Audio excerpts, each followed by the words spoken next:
Hello, human. This is Tom Jacobs from tdjacobs.com. That's where I live on the web at tdjacobs.com. I'm an evolutionary astrologer and also a channel and an energy worker.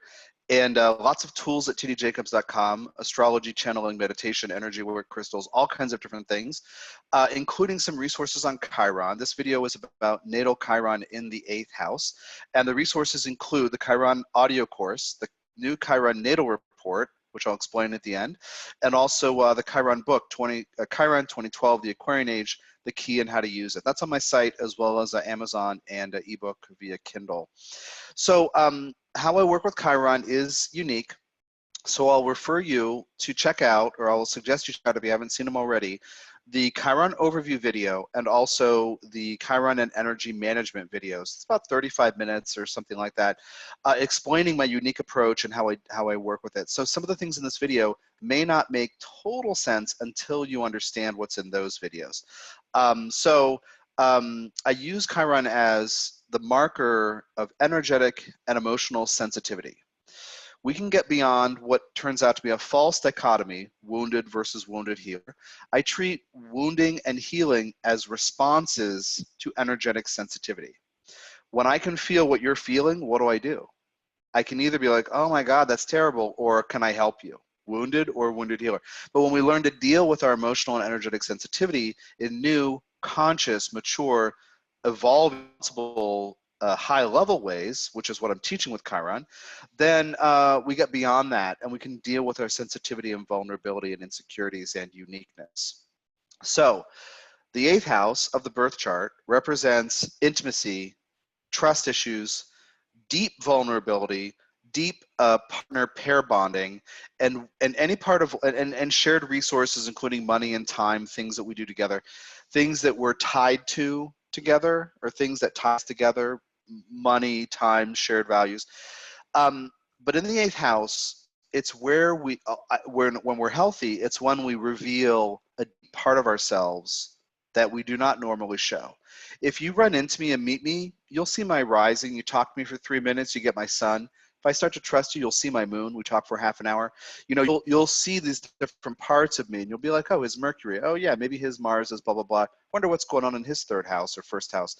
But the 8th house is a very private place. And so when you have 8th house placements, that part of you is not activated all the time. So one of the secrets of the 8th house is that everything can regenerate. In other words, everything can be healed. Think of the imagery we get with Plutonian archetype, including in the 8th house. The phoenix rises from the ashes. What a wonderful image.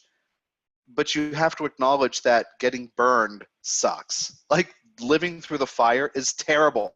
Yeah, you can regenerate, but you have to be willing to let something be destroyed. You have to be sometimes willing to be a little hurt or opened up so that you're so vulnerable that something affects you deeply. That's life in the 8th house. And then to deal with the pain of it, if it's painful, or the transformation, if something worked well or wasn't painful at first, and then you grow and change as a result. So everything can be healed. Now with Chiron, marker of energetic sensitivity, you're picking up on energetic cues in the world around you, and you are being played as though a musical instrument. The music is emotion. You pick up on energy, you feel emotion. So with Chiron, wounding, healing, sensitivity, you're going to be more vulnerable to people regarding trust issues. And you're going to probably have, from when you were a child, when Chiron wounding is always started, for, you know, the second wound is the one most people talk about, which is he's inadvertently poisoned by a poisoned arrow, and he's immortal, so he can't die, so he's perpetually suffering, blah, blah, blah. And that's where he teaches us that death is preferable to pain. I think that's garbage. So I started doing research on it because that story bothered me. And I go back to the first wound, which is his rejection by his mother at birth. So Chiron wounding is a primary wound of rejection. With Chiron in the 8th, when you were an infant, before you could deal with anything, you just needed to know you were safe and taken care of. You were picking up on other people's 8th house Plutonian issues. This person's rage, this person's sorrow, grief, depressiveness, despair, hopelessness, this person's resentment, this person's bitterness, this person's, you know, I've become hard to the world because I was hurt when you're picking up on that when you're a little kid from everybody around you. All of the subtle cues, your radar for other people's pain is amazing. But you picked that up when you were too young to deal with it. Now you probably have facility understanding psychological, emotional issues, but as a baby you didn't. So the baby didn't feel safe. You as a child didn't feel like you were being made safe and nurtured because other people's issues were coming out. Now, it could have been you picked it up from under the surface, or you could have experienced some 8th house power over, difficult, maybe even outright, literally abusive treatment. But you were exposed to other people's deep stuff and it imprinted you. Now, as an adult, decades later, you might not be so trusting because you are wired to be so sensitive, but you are conditioned to feel so deeply that you don't want to open up. You don't want the tragedy. You don't want to feel that pain within yourself. Of course you don't. So your Chiron path is in learning, like I said, everything can be healed. But the little kid within you, the inner child who's still in there, doesn't know this. So you have to become the parent now for those inner kids that you wish you had when you were that young. That's the path.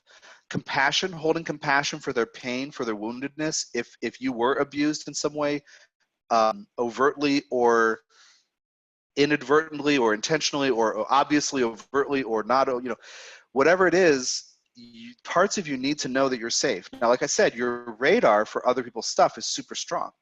But with Chiron in the 8th, you may default toward not trusting others and not letting them get close to you. So you don't have a chance to grow through things with other people, to transform in the face of relationship if you're not open. So your job is to know that these little kids are safe and that you will never ignore their needs. You'll never ignore when they say, this dynamic is not right for me, or I don't feel like opening up today, or I need to go slow, whatever it is regarding trust, intimacy, sharing money, sexuality, whatever it is. Even trusting people, maybe might be really slow to trust because an inner kid within you is super gun shy. Because at different times when you've opened up, it's just been too heavy, too much to deal with. Now, like I said, everything can be healed if we're willing to process it. With Chiron there, when the kids feel safe, they relax, they trust you, then you have the sensitivity without absorbing other people's stuff, without holding on to the past, and therefore, and thereafter defending yourself. So the ability to process deep emotion is amazing once those kids are relaxed and filed appropriately, so to speak. Some of you watching this may say, oh my God, this is impossible. Some of you might say, yeah, I've already done that. Wherever you are in your process, and just understand that your sensitivity will never go away, but your relationship with it can evolve and be healthy. So with all Chiron placements, I advise people to, and I do lead people through coaching and counseling and energy work sessions through this process of letting down our guard, opening our hearts so we are compassionate and our hearts can guide us through the world and to, you know, to and away from different things that do and don't work for us, respectively, but to not absorb things. You're an especially absorbent person with Chiron in the 8th house. So all the 8th house negatives, power over, dishonesty, cheating, abandonment, stealing, lie, all these different things are going to be really hard for you to deal with, but you can get to the place where you accept the sensitivity and you're not handicapped by it and you're not holding on to the past. If you want the full story on your Chiron, get the Chiron Natal Report through jacobs.com. It treats your Chiron natal house, sign, and aspect, and as well as if it's retrograde, and also transits and progressions to your Chiron for the next year, and any transits of Chiron to any part of your natal chart for the next year too. That's the tdjacobs.com. Thanks for your time and energy, and stay tuned for more in this series. Goodbye.